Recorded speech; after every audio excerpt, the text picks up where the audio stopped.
दुर्गाय नमः। ओम दुम दुर्गाय नमः। एकादशो अध्यायः। देवताओं द्वारा देवी की स्तुति तथा देवी द्वारा देवताओं को वरदान। ऋषि कहते हैं, देवी के द्वारा महादैत्यपति शुंभ के मारे जाने पर इंद्र आदि देवता अग्नि को आगे करके उन कात्यायनी देवी की स्तुति करने लगे। उस समय अभीष्ट की प्राप्ति होने से उनके मुख कमल दमक उठे थे और उनके प्रकाश से दिशाएं भी जगमगा उठी थी। देवता बोले, शरणागति के पीड़ा दूर करने वाली देवी हम पर प्रसन्न हो। संपूर्ण जगत की माता प्रसन्न हो। विश्वेश्वरी विश्व की रक्षा करो। देवी तुम ही जगत की चराचर की अधीश्वरी हो। तुम इस जगत का एकमात्र आधार हो, क्योंकि पृथ्वी रूप में तुम्हारी स्थिति है। देवी तुम्हारा पराक्रम अलंघनीय है। तुम ही जल रूप में स्थित होकर संपूर्ण जगत को तृप्त करती हो। तुम अनंत बल संपन्न वैष्णवी शक्ति हो। इस विश्व की कारणभूता परामाया हो। देवी तुमने इस समस्त जगत को मोहित कर रखा है। तुम ही प्रसन्न होकर इस पृथ्वी पर मोक्ष की प्राप्ति कराती हो। देवी संपूर्ण विधाएं तुम्हारे ही भिन्न भिन्न स्वरूप हैं। जगत में जितनी स्त्रियां हैं वह सब तुम्हारी ही मूर्तियां हैं। जगदम्ब एकमात्र तुमने ही इस विश्व को व्याप्त कर रखा है। तुम्हारी स्तुति क्या हो सकती है। तुम तो स्तवन करने योग्य पदार्थों से परे एवं परावाणी हो।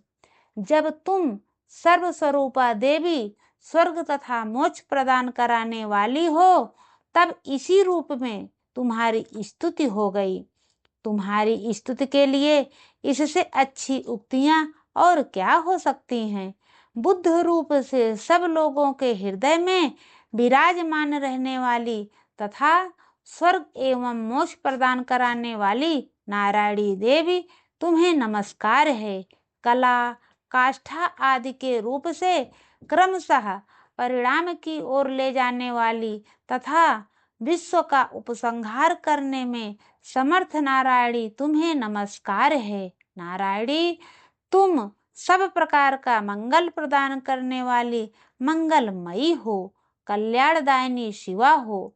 सब पुरुषार्थों को सिद्ध करने वाली शरणागत वत्सला तीन नेत्रों वाली एवं महागौरी हो। तुम्हें नमस्कार है। तुम सृष्टि पालन और संहार की शक्तिभूता सनातनी देवी गुणों का आधार तथा सर्वगुणमयी हो। नारायणी तुम्हें नमस्कार है।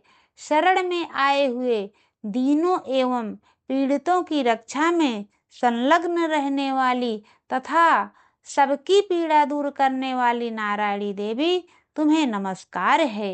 नारायणी तुम ब्रह्माणी का रूप धारण करके हंसों से जुते हुए विमान पर बैठती तथा कुश मिश्रित जल छिड़कती रहती हो। तुम्हें नमस्कार है। माहेश्वरी रूप से त्रिशूल चंद्रमा एवं सर्प को धारण करने वाली तथा महान वृषभ की पीठ पर बैठने वाली नारायणी देवी तुम्हें नमस्कार है। मोरों और मुर्गों से घिरी रहने वाली तथा महाशक्ति धारण करने वाली कौमारी रूप धारणी निष्पापे नारायणी देवी तुम्हें नमस्कार है। शंख चक्र गदा तथा सारंग धनुष रूप उत्तम आयुधों को धारण करने वाली वैष्णवी शक्ति रूपा नारायणी तुम प्रसन्न हो। तुम्हें नमस्कार है। हाथ में भयानक महाचक्र लिए और दाढ़ों पर धरती को उठाए वाराही रूप धारणी कल्याणमयी नारायणी तुम्हें नमस्कार है। भयंकर नरसिंह रूप से दैत्यों के वध के लिए उद्योग करने वाली तथा त्रिभुवन की रक्षा में संलग्न रहने वाली नारायणी तुम्हें नमस्कार है। मस्तक पर किरीट और हाथ में महावज्र धारण करने वाली, सहस्त्र नेत्रों के कारण उद्दीप्त दिखाई देने वाली और वित्तासुर के प्राणों का अपहरण करने वाली इंद्र शक्ति रूपा नारायणी देवी तुम्हें नमस्कार है। शिवदूती रूप से दैत्यों की महती सेना का संहार करने वाली, भयंकर रूप धारण तथा विकट गर्जना करने वाली नारायणी देवी तुम्हें नमस्कार है। दाढ़ों के कारण विकराल मुख वाली, मुंडमाला से विभूषित मुंडमर्दनी चामुंडा रूपा नारायणी तुम्हें नमस्कार है। लक्ष्मी, लज्जा, महाविद्या, श्रद्धा, पुष्टि, स्वधा, ध्रुवा, महारात्रि तथा महाअविद्या रूपा नारायणी तुम्हें नमस्कार है। मेधा, सरस्वती, वरा, भूति, भ्रामरी, तामसी, नियता तथा ईशा रूपणी नारायणी तुम्हें नमस्कार है। सर्वस्वरूपा, सर्वेश्वरी तथा सब प्रकार की शक्तियों से संपन्न दिव्य रूपा दुर्गा देवी, सब भयों से हमारी रक्षा करो, तुम्हें नमस्कार है। कात्यायनी, यह 3 लोचनों से विभूषित तुम्हारा सौम्य मुख सब प्रकार के भयों से हमारी रक्षा करे, तुम्हें नमस्कार है। भद्रकाली, ज्वालाओं के कारण विकराल प्रतीत होने वाला अत्यंत भयंकर और समस्त असुरों का संहार करने वाला तुम्हारा त्रिशूल भय से हमें बचाए, तुम्हें नमस्कार है। देवी, जो अपनी ध्वनि से संपूर्ण जगत को व्याप्त करके दैत्यों के तेज नष्ट किए देता है, वह तुम्हारा घंटा हम लोगों की पापों से उसी प्रकार रक्षा करे जैसे माता अपने पुत्रों की बुरे कर्मों से रक्षा करती हैं। चंडिके, तुम्हारे हाथों में सुशोभित खड्ग जो असुरों के रक्त और चर्बी से चर्चित है, हमारा मंगल करे, हम तुम्हें नमस्कार करते हैं। देवी, तुम प्रसन्न होने पर सब रोगों को नष्ट कर देती हो और कुपित होने पर मनोवांछित सभी कामनाओं का नाश कर देती हो। जो लोग तुम्हारी शरण में जा चुके हैं उन पर विपत्ति तो आती ही नहीं। तुम्हारी शरण में गए हुए मनुष्य दूसरों को शरण देने वाले हो जाते हैं। देवी अंबिके, तुमने अपने स्वरूप को अनेक भागों में विभक्त करके नाना प्रकार के रूपों से जो इस समय धर्मद्रोही महादैत्यों का संहार किया है, वह सब दूसरी कौन कर सकती थी। विधाओं में ज्ञान को प्रकाशित करने वाले शास्त्रों ने तथा आदि वाक्यों में तुम्हारे सिवा और किसका वर्णन है, तथा तुमको छोड़कर दूसरी कौन ऐसी शक्ति है जो इस विश्व को अज्ञानमय घोर अंधकार से परिपूर्ण ममता रूपी गड्ढे में निरंतर भटका रही हो। जहाँ राक्षस, जहाँ भयंकर विष वाले सर्प, जहाँ शत्रु, जहाँ लुटेरों की सेना और जहाँ दावानल हो, वहाँ तथा समुद्र के बीच में भी साथ रहकर तुम विश्व की रक्षा करती हो। विश्वेश्वरी, तुम विश्व का पालन करती हो, विश्व रूपा हो, इसलिए संपूर्ण विश्व को धारण करती हो। तुम भगवान विश्वनाथ की भी वंदनीय हो। जो लोग भक्ति पूर्वक तुम्हारे सामने मस्तक झुकाते हैं, वह संपूर्ण विश्व को आश्रय देने वाले होते हैं। देवी प्रसन्न हो। जैसे इस समय असुरों का वध करके तुमने शीघ्र ही हमारी रक्षा की है, उसी प्रकार सदा हमें शत्रुओं के भय से बचाओ। संपूर्ण जगत का पाप नष्ट कर दो और उत्पात एवं पापों के फल स्वरूप प्राप्त होने वाले महामारी आदि बड़े बड़े उपद्रवों को शीघ्र दूर करो। विश्व की पीड़ा दूर करने वाली देवी, हम तुम्हारे चरणों पर पड़े हुए हैं, हम पर प्रसन्न हो।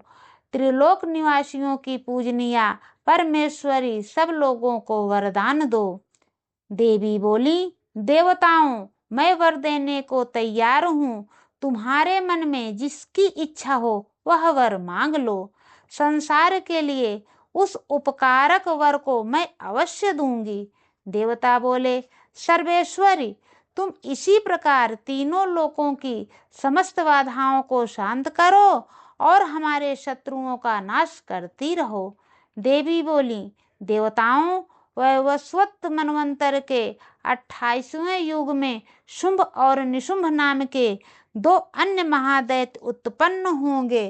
तब मैं नंद गोप के घर में उनकी पत्नी यशोदा के गर्भ से अवतीर्ण हो विंध्याचल में जाकर रहूंगी और उक्त दोनों असुरों का नाश करूंगी।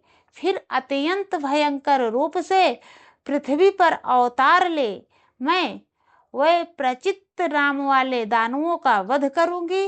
उन भयंकर महादैत्यों को भक्षण करते समय मेरे दांत अनार के फूल की भांति लाल हो जाएंगे।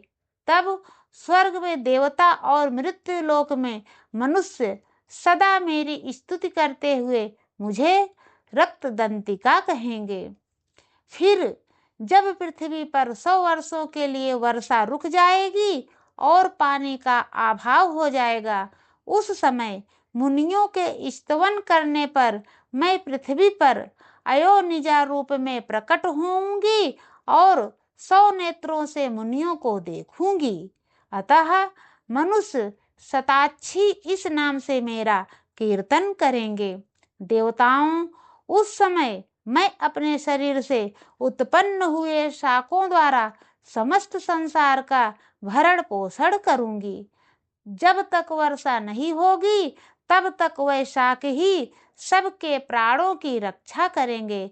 ऐसा करने के कारण पृथ्वी पर शाकंभरी के नाम से मेरी ख्याति होगी। उसी अवतार में मैं दुर्गम नामक महादैत्य का वध भी करूंगी। इससे मेरा नाम दुर्गा देवी के रूप से प्रसिद्ध होगा। फिर मैं जब भीम रूप धारण करके मुनियों की रक्षा के लिए हिमालय पर रहने वाले राक्षसों का भक्षण करूंगी, उस समय सब मुनि भक्ति से नतमस्तक होकर मेरी स्तुति करेंगे। तब मेरा नाम भीमा देवी के रूप में विख्यात होगा।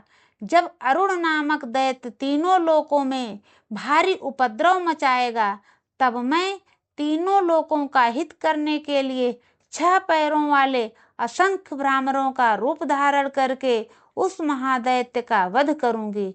उस समय सब लोग भ्रामरी के नाम से चारों ओर मेरी स्तुति करेंगे। इस प्रकार जब जब संसार में दानवी बाधा उपस्थित होगी, तब तब अवतार लेकर मैं शत्रुओं का संहार करूंगी। ओम जय जय मार्कांडे पुराणे सावर्णिके मन्वंतरे देवी महात्म्ये एकादश। ओम तत्सत। श्री जगदम्बा अर्पणमस्तु।